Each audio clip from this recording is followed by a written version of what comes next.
Bonjour, bienvenue dans Salon d'intérêt. Aujourd'hui, les vidéos sur l'apprentissage de la langue chinoise sont très populaires sur les réseaux sociaux et cela fait aussi plus de 10 ans que les Nations Unies célèbrent la journée de la langue chinoise.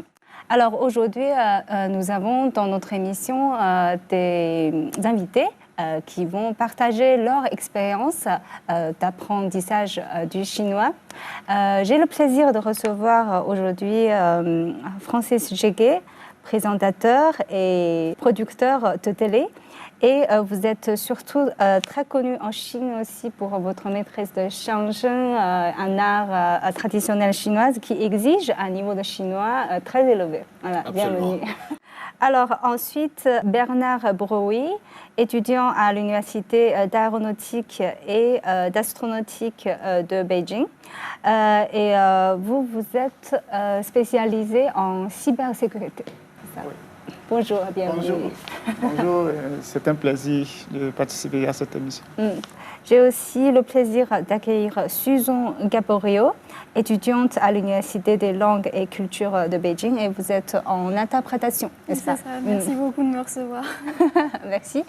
Et Stéphane Lambadaris, traducteur à CGTN. Donc, c'est surtout, vous faites de la traduction entre la langue chinoise et la langue française. Oui, c'est ça. Bonjour à tous. Et j'ai aussi le plaisir de recevoir par visioconférence Julien Bonzon, spécialiste en communication internationale chez Tahiti. Et vous êtes en charge de promouvoir la culture chinoise du thé à l'international. Bienvenue. Merci. Et depuis Togo, j'ai le plaisir de recevoir Kosiwa Sylvia Kotojo, interprète français-chinois pour la société CRSSG Togo. Et vous apprenez le chinois à l'Institut Confucius au Togo. Alors, bienvenue à tous. Et avant de commencer notre discussion, notre journaliste est allé sur la rue pour interviewer les étudiants qui ont appris le chinois et leur faire parler un peu de leur expérience. Donc, nous allons les écouter d'abord avant de commencer notre discussion.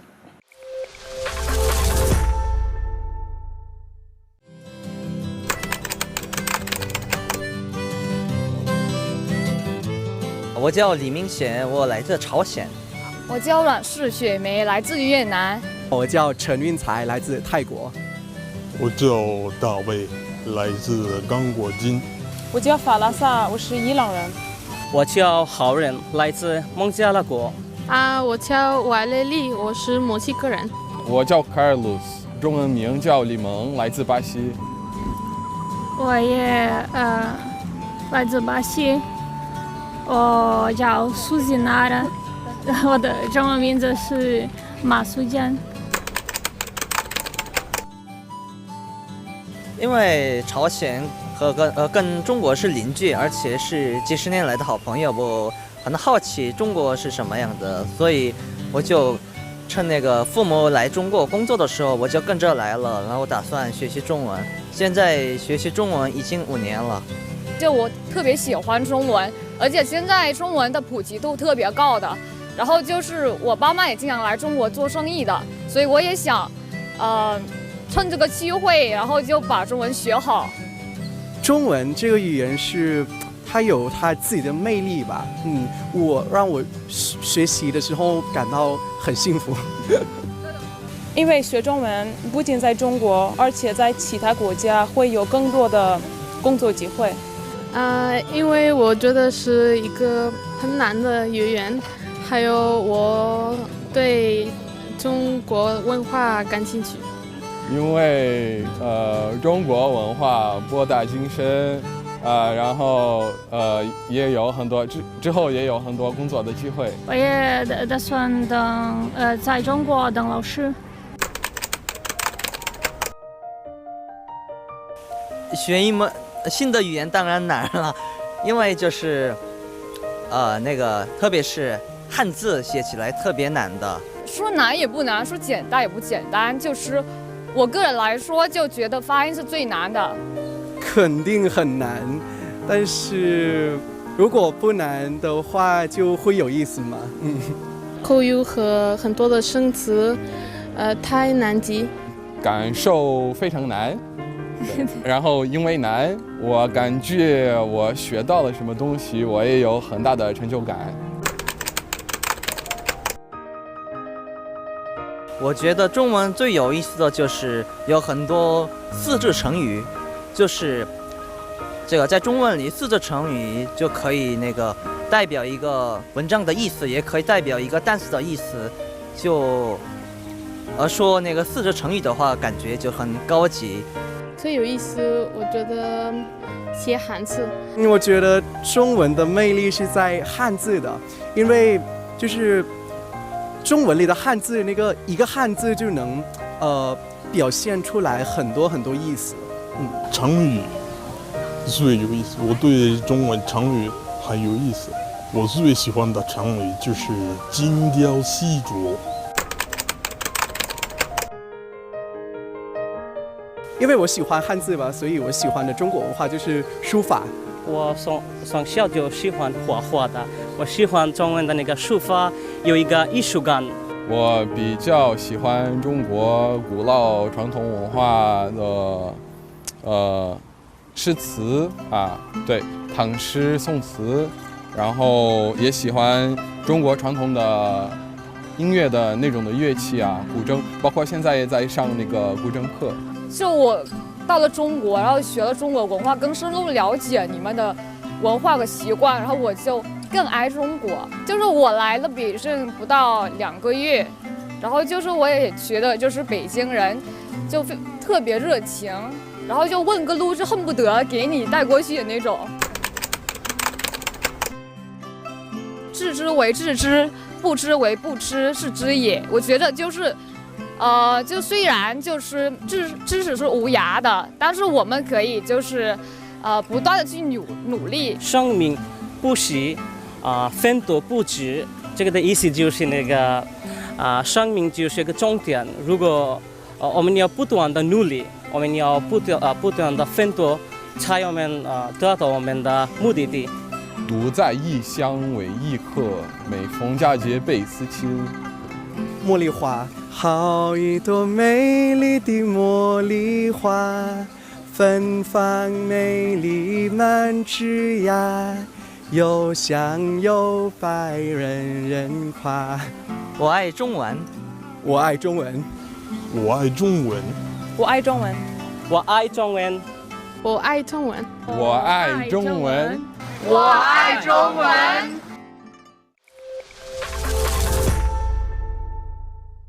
On va commencer notre discussion. En français, il y a cette expression, parce que vous êtes tous francophones, c'est du chinois, pour dire que quelque chose est difficile. Est-ce que, finalement, au début de l'apprentissage, ça paraît quelque chose un peu, je ne sais pas, épouvantable? Je crois que de la vie de tout étranger qui a appris du chinois, effectivement, c'est à peu près un avis universel pour tous ceux qui sont partis de leur pays et qui sont venus apprendre le chinois. Ils vont remarquer qu'il y a toujours cette cassure à un moment donné. Parce que lorsque vous êtes dans votre propre pays, sauf si vous êtes en Asie, dans un autre pays d'Asie, mais je parle plus du monde occidental et africain, le chinois, d'abord, géographiquement, la Chine est très loin. Et puis, culturellement, on a l'impression que c'est une autre planète et la langue, elle est effrayante entre guillemets. Pourquoi? Beaucoup moins par le fait de la façon de la parler que par le fait de son écriture. Ce qui effraie plus, c'est son écriture. Et donc, lorsque l'effet visuel présente des choses qu'on ne peut pas décoder, on a l'impression que c'est complètement inaccessible. Voilà pourquoi, face à une situation de la vie difficile, on a tendance à faire une comparaison avec le chinois pour dire « Ah, ça c'est du chinois ». Parce que c'est indécodable. Voilà ce qui justifie qu'on dise c'est du chinois, pour dire que c'est compliqué. Voilà. Est-ce que vous trouvez ça compliqué, Bernard, au début? Oui, au début, puisque nous sommes dans un pays où on utilise la lettre alphabétique et avec les syllabes, on arrive à reconstituer les mots et former des phrases. Mais lorsqu'on arrive en Chine et qu'on veut étudier le chinois, au début, il y a le pinyin qui est un peu similaire aux lettres. Mais au fur et à mesure qu'on avance, les pinyin disparaissent et puis on a seulement affaire aux caractères. Et souvent, ce qui est un peu difficile, c'est que et même les mêmes caractères qu'on utilise peuvent avoir plusieurs sens. Donc il faut utiliser les caractères dans le contexte pour pouvoir comprendre. C'est un peu ça du chinois. Oui, c'est du chinois, ça veut dire c'est... Mais une fois que tu s'y donnes et que tu t'intéresses, je pense que ça devient facile. Ok. Et Susan, comme vous avez commencé à apprendre le chinois depuis 8 ans, est-ce que c'est une expérience différente? Est-ce qu'au début... Non, pas du tout. Bah, effectivement, j'ai commencé à apprendre le chinois lorsque j'avais 8 ans. Et donc, de ce regard d'enfant que j'avais à l'époque, évidemment que c'était très impressionnant comme langue. C'est une langue qui est vraiment très différente du français sur le plan linguistique, typologique, etc. Il n'y a vraiment rien qui se ressemble, aussi bien que ce soit au niveau de l'écriture que des tons, etc.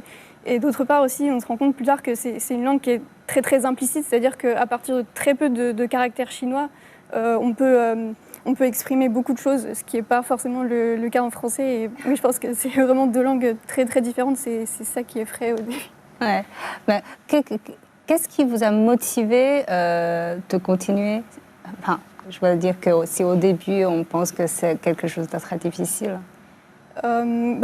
Au fur et à mesure de mes apprentissages, je me suis vraiment passionnée pour cette langue, pour cette culture. Et justement, c'est aussi le fait que ce ne soit pas une langue alphabétique qui m'a attirée. Voilà, j'ai aimé le fait que ça soit différent, la différence en fait entre les langues. vous aimez relever les défis. Voilà. Voilà. Sylvia, est-ce que c'est aussi un peu difficile au début et ça fait un peu... Vous avez un peu été, entre guillemets, effrayée, comme Chike a dit, par l'apprentissage? Moi, c'était à l'âge de 14 ans que j'ai commencé par apprendre le chinois. Donc, c'est de là, j'étais curieuse de voir une langue carrément différente de ce qu'on nous enseignait au Togo. Donc, je me suis intéressée à ça. Donc, c'est depuis là que j'ai commencé par apprendre. Et je ne dirais pas que ça a été trop difficile pour moi. Parce que j'avais appris à la télévision. C'est ce qui m'a aidé à beaucoup plus apprendre, plus vite que les autres quand même. Donc, je ne dirais pas que c'était trop difficile pour moi. Ok. Julien? Je pense qu'en français, on dit c'est du chinois quand on ne comprend pas quelque chose. Parce que, comme déjà beaucoup d'invités l'ont dit, c'est une langue qui nous paraît vraiment... Enfin, c'est déconcertant, le chinois, quand on voit ça d'un œil inconnu. Mais à mes yeux, le plus important, c'est d'avoir un fort intérêt et être très curieux. Par exemple, je me souviens que je commençais le chinois, je devais avoir 14 ou 15 ans au lycée. Et j'étais tellement fasciné, en fait, ça m'a tellement fasciné, j'étais tellement curieux et j'avais vraiment soif d'apprendre cette langue. À ce moment-là, ça ne m'a pas paru être du chinois. Et Stéphane? Moi, je n'ai pas trouvé qu'au départ, c'était si difficile que ça finalement. C'est plutôt maintenant que je trouve que ça devient de plus en plus difficile. C'est juste qu'au tout début, finalement, étant donné que ça ressemble structurellement quand même au français, parce qu'on peut dire le sujet, le verbe, l'objet, faire des phrases simples de débutant, ça va. C'est quand ça commence à devenir complexe, une phrase complexe, que ça devient plus délicat. Mais l'écriture, c'est quand même... Oui, alors l'écriture... Par exemple, en anglais, on dit pas c'est du chinois, on dit c'est du grec. Ou c'est du double hollandais. On dit it's all great to me. On dit it's double Dutch to me. C'est-à-dire que finalement, il y a beaucoup d'autres langues qui ont des systèmes graphiques différents du système alphabétique. En grec, on a notre alphabet, en russe, en arabe, etc. En hébreu. En chinois, il y a un aspect difficile de mémorisation, beaucoup plus, parce qu'effectivement, ce n'est pas alphabétique. C'est vrai que c'est assez difficile l'écrit, mais finalement, c'est vraiment difficile pour tout le monde, même pour toi, en fait. Je suis sûr que je peux te trouver des mots chinois que tu ne saurais pas écrire. Ça, c'est vraiment un point intéressant parce que même pour les Chinois, on ne sait pas écrire tous les caractères, en fait. Mais là, comme vous travaillez pour la plupart vraiment dans cet aspect interculturel, donc pensez-vous qu'il y a, je pense que je vais commencer par Francis parce que vous avez été en Chine pendant très très longtemps, donc des choses ou des mots ou des expressions qui sont le plus souvent, qui ont le plus la chance de créer des malentendus. Ah oui, ça, alors, il y en a partout. Il n'y a que ça, je dirais à peu près il n'y a que ça. Oui, parce que nous n'avons pas besoin d'aller chercher dans les expressions philosophiques complexes, rarement utilisées. Je parle des termes courants de tous les jours. Il y en a tellement qui créent la confusion, facilement la confusion. Quand je dis vraiment un thème tous les jours, c'est le thème que tout le monde prononce au bout de la rue, dans une conversation comme ça entre amis. Et vous allez remarquer qu'il y en a beaucoup qui créent des confusions parce qu'ils sont intraduisibles, littéralement. Tout le monde comprend ce que ça veut dire. Mais dans le cas où vous êtes dans le contexte de cette langue et de cette culture. Je vous prends un exemple vraiment banal. Quand je vous dis « Sinkula », traduisez-moi ça en français, voir. Tout de suite, vous êtes perdu, n'est-ce pas? Personne, je vais mettre tout le monde au défi là, sur le plateau. Sans contexte, c'est naturel, vous voyez, naturellement, ça ne sort pas.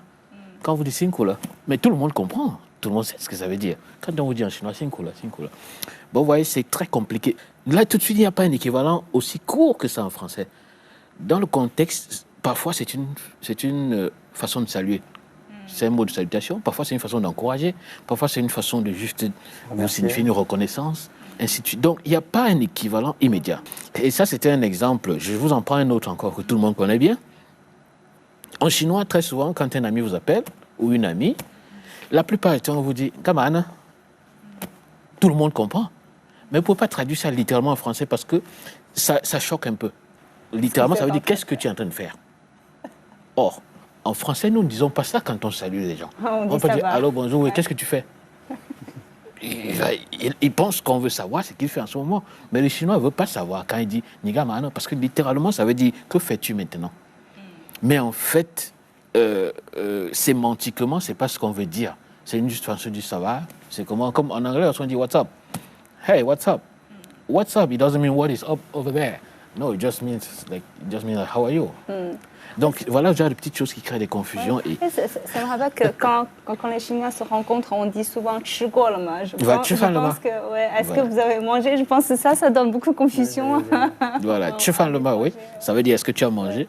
Mais je suis sûr que Bernard a déjà rencontré le cas où on te dit « tu fais le mal », tu dis « non, hameo », c'est-à-dire « j'ai pas encore mangé ». Tu espères qu'il t'invite à manger. Parce que la phrase suivante devrait être « bon, ok, justement, je m'apprêtais à manger, est-ce qu'on peut y aller ?» Mais quand il dit « tu as mangé ?» Non. Ok, tant pis. C'est difficile. C'est très difficile. C'est difficile, la vie est difficile. Voilà pourquoi je dis toujours à mes étudiants en général, une langue et une culture sont deux entités indissociablement liées. C'est-à-dire qu'on ne peut pas dissocier la langue de sa culture derrière. Si tu te limites aux mots qui sont prononcés, tu vas toujours être perdu. Il faut voir le contexte culturel. Ces gens, ils le disent comme ça, dans leur environnement, ça signifie telle chose. C'est lié à un comportement. C'est pas exclusivement la signification lexicale, quoi. Et dès qu'on a compris ça, on commence à faire un pas en avant. En fait, Susan, vous êtes vraiment spécialisée vraiment dans l'interprétation. Donc, est-ce que, par exemple, il y a dans les cours, on fait attention à certaines choses pour qu'il n'y a pas vraiment des faux... Je ne peux pas dire des faux amis parce que, bon, c'est quand même très différent. Des choses qui peuvent créer facilement les malentendus. Alors moi, je me fais souvent avoir par les mots chinois qui sont composés en fait de 2 caractères. Mais quand on inverse ces 2 caractères, le mot ne veut plus dire du tout la même chose. Par exemple, je pense au mot fengmi, l'abeille, et quand on inverse, mi feng, ça devient le miel, ou alors, par exemple avec couche, shego, l'histoire qui devient l'incident.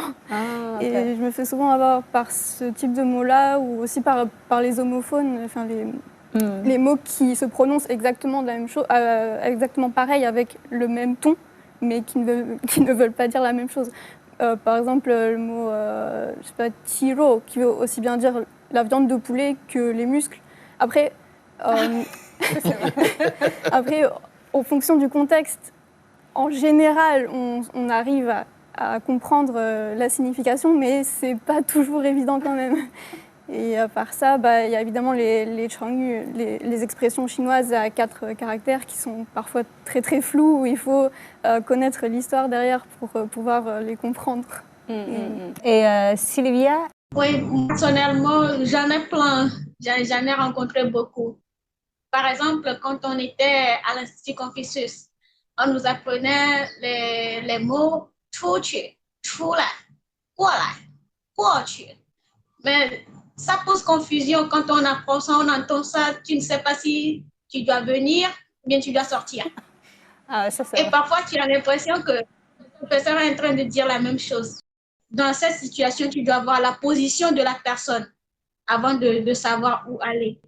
Et puis, ça porte beaucoup de confusion. J'en ai rencontré plusieurs fois en apprenant le chinois.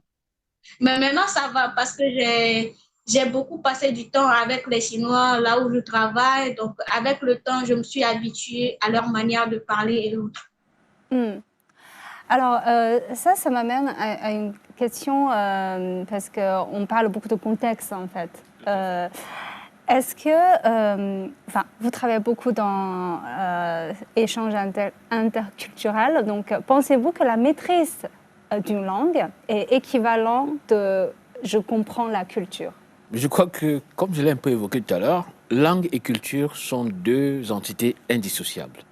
Si vous dissociez les deux, alors vous n'allez pas loin. Vous restez vraiment à la surface, ce qu'on appelle en chinois piment. C'est-à-dire, c'est vraiment juste très superficiel. Parce que derrière chaque expression, il y a toute une sémantique culturelle en général.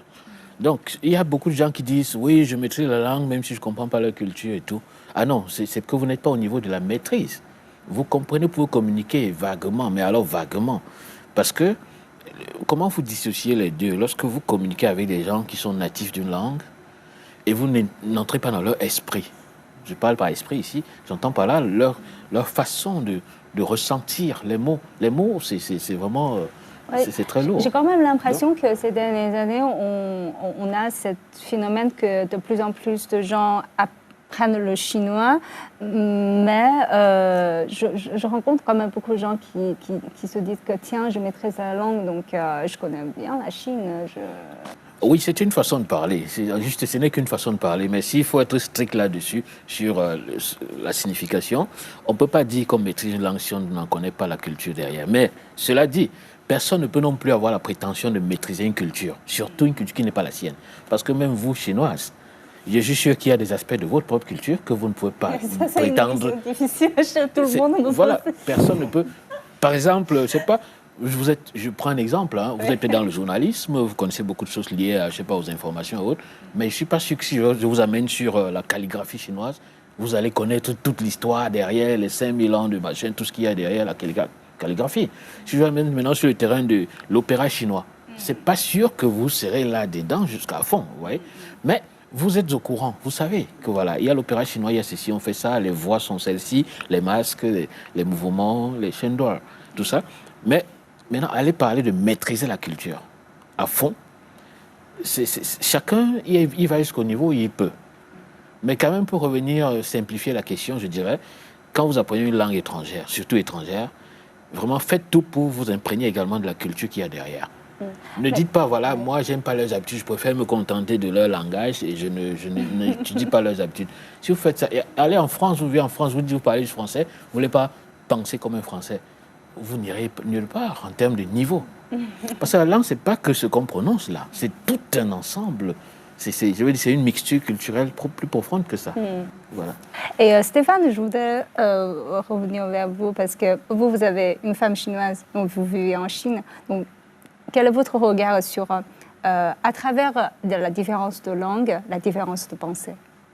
Pour la question de la langue, c'est assez clair en fait. On garde le français entre nous quand on est entre nous quatre et on parle le chinois à l'extérieur de la maison avec d'autres personnes, d'autres membres de la famille notamment. Et donc l'apprentissage du chinois, il est, je suis globalement complètement d'accord avec Francis. Hein, c'est quelque chose qui est indissociable de la langue. On ne peut pas vraiment connaître la culture d'un pays. On ne peut pas vraiment connaître un pays dans son ensemble. Moi, après 4 ans ici à Pékin, je connais un peu Pékin, mais je ne connais pas la Chine parce que j'ai juste visité quelques villes ici et là. Je ne vais pas pouvoir dire oui, non, mais la Chine, moi, je connais. Non, effectivement, ce serait très, très présomptueux de ma part de dire ça. Et d'autant plus qu'en Chine, il n'y a pas forcément le mandarin comme langue, hein, donc la culture c'est un pays des plurilingues et donc pluriculturel également. Donc c'est très compliqué. On va parler de quelque chose de léger. Quels sont les mots ou les expressions que vous trouvez le plus amusants ou qui vous plaît le plus en chinois? Moi, c'est chou mei. C'est rigolo parce que chou, ça veut dire laid, moche. Mei, ça veut dire beau. Mais quand on ensemble les deux, chou mei, ça veut dire c'est quelqu'un qui se pavane. Je trouvais ça amusant d'avoir l'ensemble le moche et laid, moche et beau, et quand on les adjoint, ça devient mettre en avant sa beauté de façon un peu arrogante. Je trouve ça amusant. Ok. Bernard? Et au fait, je voulais revenir un peu sur la question, est-ce que parler le chinois, ça symbolise maîtriser la culture? Moi, je pense que c'est pas... Tu peux parler la langue, parce que la langue fait partie de la culture. Oui. Donc, la maîtrise de la langue chinoise peut te permettre d'approfondir la connaissance de la culture. Parce que si tu veux connaître la culture de la Chine, il faut communiquer en chinois.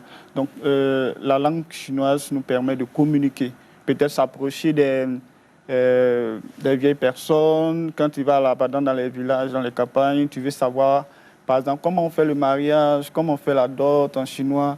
Donc, si tu t'exprimes en chinois, ça va te faciliter la communication et ils vont mieux t'expliquer la culture. Et aussi, il y a, pourquoi on apprend aussi le chinois? Souvent, quand on vient en Chine, c'est juste pour les études. Parce qu'on veut étudier, on est là pour un objectif. Donc, on apprend le chinois pour un objectif. Maintenant, après, si on s'intéresse à la culture chinoise, maintenant, avec la maîtrise de la langue chinoise, on va aller maintenant creuser, chercher à comprendre la culture chinoise. C'est vraiment t'apprendre comme un outil ou t'apprendre comme quelque chose qui vous intéresse. C'est quand même différent. Et Julien, des mots chinois qui sont amusants ou qui vous plaisent? Ce qui m'amuse toujours dans la langue chinoise, ce sont les néologismes. En fait.